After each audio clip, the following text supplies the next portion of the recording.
네, 마켓 인사이트입니다. 와우넷 파트너 강동진 박사와 말씀 나누겠습니다. 박사님 어서 오세요. 안녕하세요. 예. 주말도 지나고 뵙는 동안에 그러니까 지난 5일을 뵙고 나서 지난 한 주 참 파란만장하지 않았나 싶었는데요. 중국 증시 포함해서 글로벌 증시들 쭉 점검을 좀 해주셨으면 합니다. 중국은 일단 뭐 투자자 불안이 상당히 가중될 수밖에 없는 상황인데 그에 반해서 한국 증시가 그래도 조금 좀 뭐랄까요? 큰 영향을 안 받았다는 데서 안도를 해야 될지 모르겠습니다. 각국 증시 상황들 어떻습니까?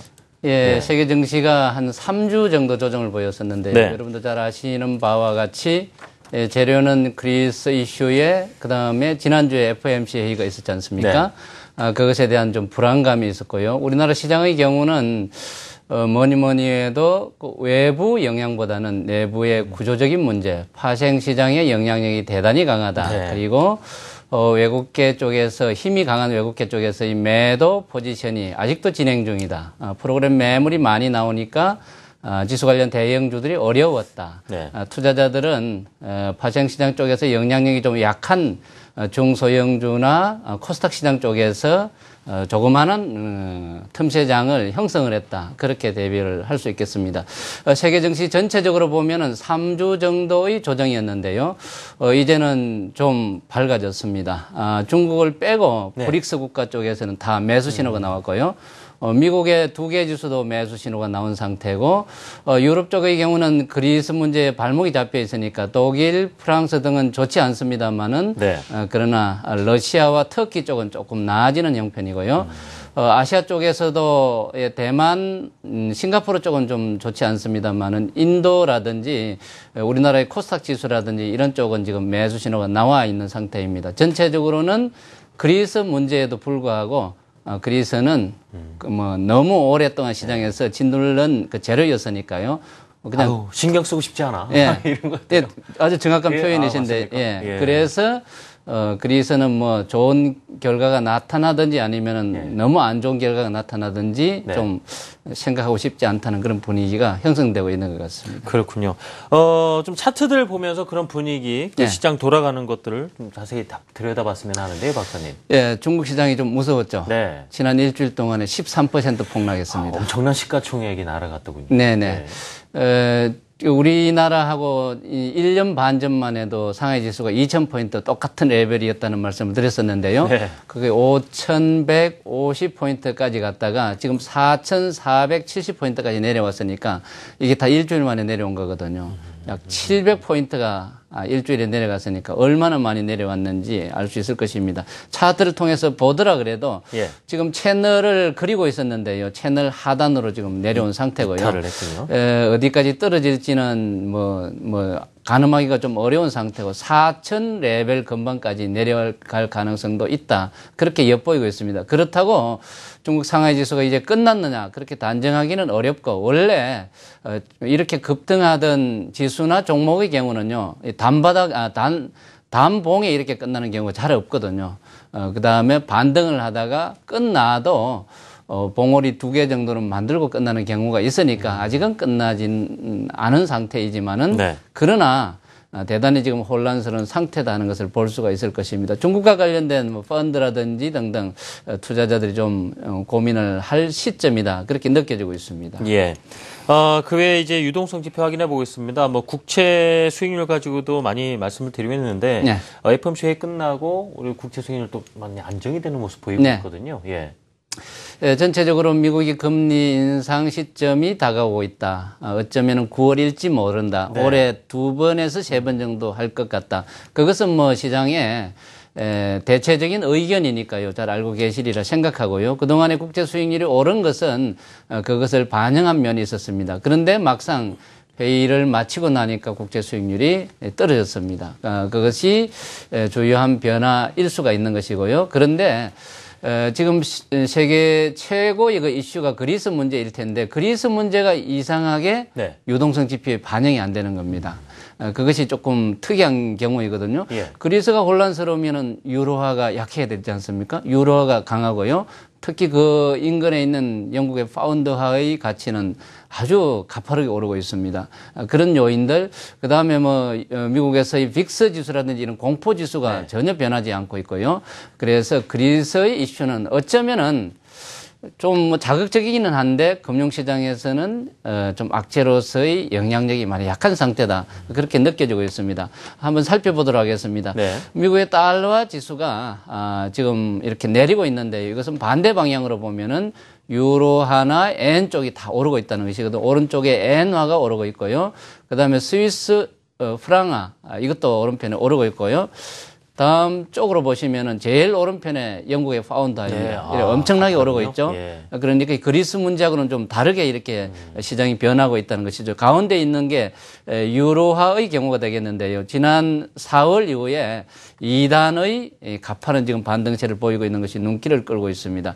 우리나라의 통화와 관련 있는 호주 달러화의 경우도 지난 5월 중순 이후에 제법 많이 내렸었는데요. 좀 반등하는 그런 조짐을 나타내고 있는 겁니다. 네. 유동성 지표들 시장 분위기 점검을 해주셨고요. 이제 그 미국 증시와 우리 증시 중심으로 해서 더 자세히 들여다보겠습니다. 먼저 미국 증시인데요. 지난주 보면은 일단 나스닥 시장이 상당히 돋보였습니다. 네. 예, 좀 더 갱신하면서 뭐 잘 나간 모습도 보여줬는데요. 그래서 이번 주 발표되는 지표들 좀 보긴 봐야 될 텐데. 네. 미국 시장은 박사님 어떻게 보셨습니까? 예. 미국 시장이 그동안에 좀 잠잠했었죠. 네. 오르내림의 폭도 그렇게 큰 편은 아니었고요. 그런데 지난주에는 제법 올랐거든요. 여러분 금요일 날 내렸으니까 네. 그게 그냥 잊혀질지 모르겠습니다만은 중심을 좀 잡아야 될 텐데 미국의 3대 지수가 매수 신호가 나온 상태고요. 일주일간의 그 동향을 살펴보면은 네. 지금 보고 계시는 이 그림이 일주일 동안에 S&P 지수 관련 종목군들의 등락 상황이 되겠습니다. 아시는 대로 초록색이 지금 오른 업종이 되는 것이고요. 빨갛게 되어 있는 쪽이 내린 종목이 되겠습니다. 좌측에 보면 오라클이 일주일 동안에 상당히 많이 내렸습니다. 개별 악재가 있는 것 같고요. 가운데 보면은요, 가운데 쪽에 오른편에 보면은 네. 셀젠이라든지 바이오젠이라든지 암젠 등등 바이오 헬스케어 쪽 종목군들이 아주 진한 색깔로 나타나고 있는데 일주일 동안 이 종목군들이 또 많이 올랐거든요. 우리나라의 하고 비슷한 경우가 되겠습니다. 가운데 이 웰그린 이것도 제약 회사의 유통업체거든요. 제약과 관련된 쪽이 여전히 좋구나하는 것을 볼 수 있을 것이고요. 상단에 보면은 실론버즈라는 이 에너지 그 채굴하는 그런 기자재 관련 종목군이거든요. 네. 대표적인 종목인데 이 종목을 비롯해서 에너지 업종군들은 여전히 좀 약한 종목군들이 많다 그렇게 느껴지고 있습니다. 미국 시장 이제 지금은 이제 이런 상태인데 앞으로 어떻게 전개될 것 같으냐 하는 것인데 미국은 지금 재료 공백기이거든요. 예, 이번 주에 1분기 GDP 확정치가 발표됩니다. 그렇습니다. 그건 다 아는 내용들이고요. 특별한 그 경제지표 발표가 없습니다. 이번 주는 없고 다음 주부터 있거든요. 그 다음에는 기업들의 실적 발표 시즌도 아니고요. 이것도 역시 2주 정도 있다가 있는 것이고요. 그래서 지금은 재료 공백기인데 재료 공백기에 나타나는 것이 정책 이슈거든요. 예. 그리스가 어떻게 된다더라, 뭐 금리가 어떻게 된다더라 이것인데 이것도 지금 식상한 것이니까 아마도 개별 종목 장세가 전개될 가능성이 있다. 그렇게 이해하시는 게 좋겠습니다. 재료 공백기 속에 미국 증시는 이번 한 주 개별 종목 장세를 보일 것이다 예상 주셨고요. 자, 이제 우리 증시입니다. 메르스 여파 계속되고 있고요. 코스피 지수가 한 달 사이 이제 100포인트 빠져 있는 상황인데요. 정부 이제 한국은행에서 이제 금리는 또 내려줬고 또 정부 쪽으로 봤을 때는 재정 정책에서 좀 추경도 그렇고요. 돈을 좀 풀어줬으면 하는 바람들이 많이 있습니다.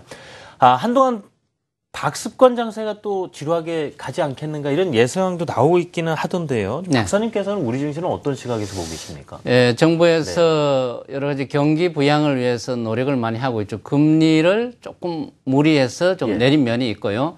그 다음에 재정도 방출한다 그러고 거시 경제 쪽에서 정부가 지원할 수 있는 2개의 주요 그 재료를 지금 언급하고 있는 그런 상태거든요. 그러니까 경제에 대해서 얼마나 고민을 하고 있는지에 대해서 엿볼 수 있는 그런 대목입니다. 당연히 정부 시장에도 우호적인 영향이 되겠고요. 그러나 이런 뭐 물을 대는 건데 가뭄인데 물을 대어주는 그런 유형인데요. 구조적으로 우리나라 시장이 문제가 있다는 말씀을 제가 자주 드리고 있습니다. 이렇게 통화를 공급하고 유동성을 공급하면은 정권 시장에 녹아들어 가지고 주가도 긍정적인 방향으로 오르고 투자자들도 좋아하고 그러면 참 좋겠는데 그런데 우리 시장 안에는 구멍이 있다는 말씀을 드렸죠. 파생 시장에서 대단히 강력한 외국계의 매도 공세가 진행형에 있다. 아직도 진행형이라는 얘기죠. 네. 그래서 지수 관련 대형주들이 여전히 힘을 쓰지 못하는 상황이고요. 지난 일주일 동안의 그 변화된 동향을 함께 살펴보도록 하겠습니다. 프로그램 매매 동향인데요. 외국계는 지난주에도 매도 포지션이 훨씬 강했거든요. 네. 그래서 이 프로그램 매물이 나온 모습을 보여주고 있는데 아직까지도 1,000억대 이상의 프로그램 매물이 나오는 것을 여러분 오른편에서 보고 계시는 겁니다. 이게 대부분이 자동차주, 전자주, 조선주, 철강 소재주 등등의 종목군들이거든요. 네. 그 다음에 좌측에 보면 외국인 투자가들의 주식 매도도 연일 이어지고 있는 것이거든요. 그래서 우리 쪽에서는 물을 댑니다만은 외국계 쪽에서는 빼나가는 것이니까 시장이 아직까지는 좀 역동적인 움직임을 보이기에 네. 어려운 구조다 하는 것을 먼저 이해하시는 게 좋겠습니다. 그런데 지난주부터 연기금 쪽에서 주식 매수가 조금씩 들어오고 있습니다. 그게 조금 가뭄의 단비라고 이렇게 느껴지고 있는데요. 주말에 좀 단비가 제대로 내렸는데 예. 그만큼 좀 쫙 좀 시장에 녹아들었으면 좋겠습니다. 너무 양이 예. 적죠. 그리고 예. 갈라진 땅이 너무 많으니까요. 예. 또 다 스며들어 버리고. 티가 좀 나긴 나야 될 텐데 말이죠. 네네. 예. 그리고 외국계 쪽에서 구조적인 이 매도 공세에 대한 이 처방이라 그럴까요? 조금 손보는 그런 면이 좀 예. 훨씬 더 중요하지 않을까 그런 생각이 드는 겁니다. 현재 코스피의 위치 상당히 많이 내려왔었는데 2190포인트에서 2060포인트까지 그 200포인트 내려온 거거든요. 쉼 없이 내려온 건데 지금은 오른편에서 보시는 대로 하방 경직성의 모습이 약간 보여지고 네. 있습니다. 오늘 내일 잘하면은 매수 신호가 나올 것 같고요. 코스피는 이렇습니다만 코스닥은 지금 매수 신호가 나온 상태입니다. 조금 더 자세히 살펴보도록 하면은요. 네. 정말 많이 내렸죠. 이 코스피 지수보다는요. 코스피 200의 선물 지수의 하락폭이 더 컸습니다. 이쪽이 그러니까 매도의 압박이 그 정도로 강했다는 것인데 다행스러운 것은 오른편에서 약 3, 4일 정도 하방 경직성의 모습을 보여주고 있습니다. 예. 잘하면은 오늘 매수 신호가 나올 것 같거든요. 그래서 조금은 많이 떨어졌기 때문에 네. 매수 신호도 임박하다. 그렇게 이해하시는 게 좋겠습니다. 네. 또 하나 더 여쭤보고 싶은 것이요. 예. 지금 이제 국내 투자자들 많이 혼란스럽고 한 것이 뭐 기관에서 운용하시는 분들의 운용 성향들이 다 뚜렷하시다 보니까 말이죠. 네. 그런데 개인 투자자들 같은 경우 저희도 역시 이제 그런 분들에게 조언을 드리기 위해서 방송을 하고 있는데요. 네. 지금 시장 상황 보면서 너무 명암이 엇갈린다 그럴까요? 네. 이 부분에 대해서는 좀 되게 능동적으로 움직여 좀 참 좋을 텐데 네. 그 부분에 대해서 이거 어떻게 할까? 좀 색깔을 바꿔봐야 되나? 고민하시는 분들에게는 주로 어떤 조언들을 많이 해주십니까? 예, 뭐 흔히들 여러분 듣는 게 실적이 좋은 종목을 골라야 된다. 그리고 너무 내동 성향의 변화폭이 강하고 네. 시세가 금방 나타났다, 금방 사라지는 이런 요형을 좀 골라놨다 이런 말씀을 하는 거죠, 그죠? 예. 그건 효율적인 시장에서 그런 거거든요. 당연히 그것은 기본이 되는 것인데 문제는 우리나라 이 코스피가 효율적인 시장이 아니라는 얘기죠. 좀 뭐 흔히들 지금 삼성전자나 현대차나 이 많이 내리고 있는 것이 실적이 부진해서 그렇다 이런 얘기도 하는데 일정 부분 그런 면이 있습니다만은 2년 전에도 그랬고 3년 전에도 그랬고 5년 전에도 그랬고 예. 10년 전에도 그랬거든요. 우리나라 이 코스피 시장이 여러분이 생각하는 것보다는 훨씬 비효율적인 시장이거든요. 그걸 감안을 하셔야 되는 예. 것이거든요. 그렇다 그러면은 여러분들이 너무 유명하다는 종목, 그리고 큰 종목, 그리고 실적이 반드시 이 주가에 반영이 안 될 수도 있다는 것을 감안을 하셔야 되는 거예요. 한 대형주 중에 실적 좋다고 하는데 예. 주가가 움직이질 않아요? 그게 지금 우리나라 시장의 예. 구조적인 문제이거든요. 그래서 여러분들이 조금 스타일형으로 네. 현재 시장의 트렌드는 이런 쪽은 되고 이런 쪽은 안 되고 이런 쪽이 양지고 이런 쪽이 음지고 예. 하는 면을 구분해서 이 부분도 감안을 하고 여러분들이 조금 정교한 그런 관리의 노력도 필요하다 하는 말씀을 드리고 싶습니다. 네. 효율적인 시장이 아니다라는 말씀 좀 곱씹어 보게 됩니다. 자, 지금까지 와운의 파트너 강동진 박사와 말씀 나눠봤습니다. 박사님 고맙습니다. 네.